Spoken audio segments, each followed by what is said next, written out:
जय श्री कृष्ण। दक्षिण में एक सुंदर नगर है।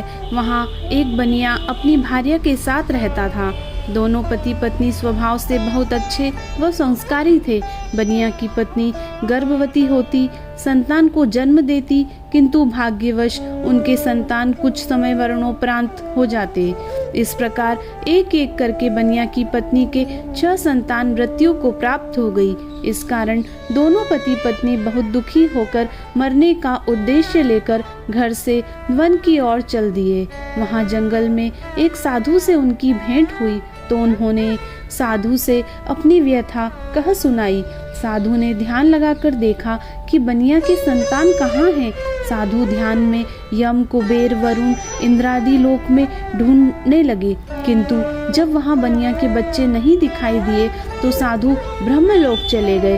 वहाँ साधु ने बनिया के सारे संतान को देखकर उन्हें अपने माता पिता के पास लौटने का आग्रह किया। बच्चों ने वापस लौटने से मना करते हुए कहा कि मुनिवर, इससे पूर्व हम कई बार जन्म ले चुके हैं। हम किस किस माता पिता को याद रख उनके पास जाएं। हम जन्म, मृत्यु और गर्भ के चक्कर से अब मुक्त हैं, अतः अब हम यहीं रहना चाहते हैं। हम मृत्युलोक में वापस लौटना नहीं चाहते। तब साधु ने बनिया को दीर्घजीवी संतान प्राप्ति का उनसे उपाय पूछा।